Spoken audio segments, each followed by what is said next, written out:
বাপ মা, তারাই দেশের বাপ মা। এখন কথাবার্তা ভাব ভঙ্গিতে যা বোঝা যায়। তা আমরা বলতে চাই ভাইয়ের আমার, এই দেশটা দীর্ঘ 16টি বছর ফ্যাসিস্টদের দখলে ছিল, কবলে ছিল। এদেশের মানুষ অনেক রক্ত দিয়েছে, এদেশের মা বোন অনেকের সন্তান হারিয়েছে, অনেকের স্বামী হারিয়েছে, অনেকের পিতা হারিয়েছে, অনেকের মা হারিয়েছেন। এই আগস্ট বিপ্লবের মধ্যে অনেক সন্তান শহীদ হয়েছেন, অনেক মা শহীদ হয়েছেন, ছাত্র জনতা শহীদ হয়েছেন। তাদের রক্তের মধ্যে দিয়ে আমরা যে বাংলাদেশ পেয়েছি, এই বাংলাদেশকে আমরা গণতন্ত্র ফিরিয়ে দিতে চাই। এই বাংলাদেশকে আমরা একটা স্বাধীন সার্বভৌমত্ব দেশের একটা সরকার আমরা দেখতে চাই। কাজে আজকে অনেকে বিভিন্নভাবে ষড়যন্ত্র করছেন ভোট না হওয়ার জন্য। আমরা মনে করি তারা বাংলাদেশ একটি গণতন্ত্রকামী দেশ, বাংলাদেশ একটি গণতন্ত্র পুনরুদ্ধার হোক, এইটা তারা চায় না। যারা আজকে ভোট চায় না তারা বাংলাদেশকে স্বীকার করে না, আমার মনে আমি মনে করছি। কারণ এরা বাংলাদেশের বিরুদ্ধে। আজকে আমরা চাই বাংলাদেশ যে গণতন্ত্র, সেই গণতন্ত্র ফিরে পাক, বাংলাদেশের মানুষ আইনের শাসন ফিরে পাক, বাংলাদেশের মানুষ আবার তার পছন্দ অনুযায়ী প্রার্থীকে ভোট দেখ, এইটা আমরা চাই। নির্বিঘ্নে যাতে ভোট দিতে পারে।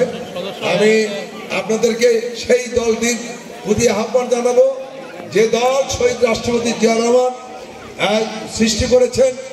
এই দল বগুড়ার মানুষের আমরা যে ভাগ্য দেখেন, আমরা আজকে বগুড়া মানুষ, আমরা বলি শহীদ জিয়া রহমান দেশ, বগুড়া মানুষ। আমরা আমাদের বিএনপি ভারপ্রাপ্ত চেয়ারম্যান তারেক রহমানের দেশ এই বগুড়া। ইনশাল্লাহ আমরা গততে এখানে যারা আমরা ভোট দিয়েছি, বগুড়া সদরে আমাদের দেশনেত্রী বেগম খালেদা জিয়া দাঁড়িয়েছিলেন, তাকে আমরা এমপি ভোটে নির্বাচন করেছি, তাই না? কিন্তু আমরা ভাগ্যবান, দেখেন আমরা যাকে এমপি বানাই তিনি বাংলাদেশের প্রধানমন্ত্রী হন, তাই না? এটা আমাদের উদ্দেশ্যে, আমাদের বগুড়ার জন্য ভাগ্য না। এটা কয়টা জেলার লোক আছে যারা এমপি বানাবেন সে প্রধানমন্ত্রী হবে, বড় মন্ত্রী হবে, প্রধানমন্ত্রী হওয়ার সুযোগ নাই। তো আগামীতে ইনশাল্লাহ বগুড়ার মানুষ যাকে এমপিতে ভোট দেবেন তিনি বাংলাদেশের প্রধানমন্ত্রী হবেন, তিনি আমাদের দেশ নয় তারেক রহমান। কি বলেন? আমাদের ভাগ্য। কাজে এই জন্য আমাদের সবাইকে ধানের শীষের পক্ষে, বিএনপির পক্ষে কাজ করতে হবে। আমি বক্তব্য আর বাড়াবো না, আমাদের অনেক নেতৃত্ব বক্তব্য রাখবেন। আমি আমার মা বোনদেরকে বলতে চাই, অনেকে কিন্তু ধর্মের দোহাই দিয়া, ভেস্তের দোহাই দিয়া ভোট চাইবে, এর থেকে সাবধান। যারা এই কথা বলবে তারা মুনাফিক। কারণ ধর্মের দোহাই দিয়ে ভোট চাওয়া, এটা আমি মনে করি ইসলামের বিরুদ্ধে তারা কাজ করছে। ভোট দিলে ধর্ম পাওয়া যায়, এটা কোনো জায়গায় লেখা আছে কোনো কিতাবে? হ্যাঁ, আপনার ভোট দিলে ভেস্ত যদি পাওয়া যেত তাহলে তো সবাই একবার করে ভোট দিয়ে ভেস্ত কিনে নিত। তো এইদের থেকে সাবধান হতে হবে। আমাদের বগুড়ার উন্নয়নের জন্য, বগুড়ার মানুষের ভাগ্যের পরিবর্তনের জন্য বিএনপির কোনো বিকল্প নাই, জিয়া পরিবার ছাড়া কোনো বিকল্প নাই।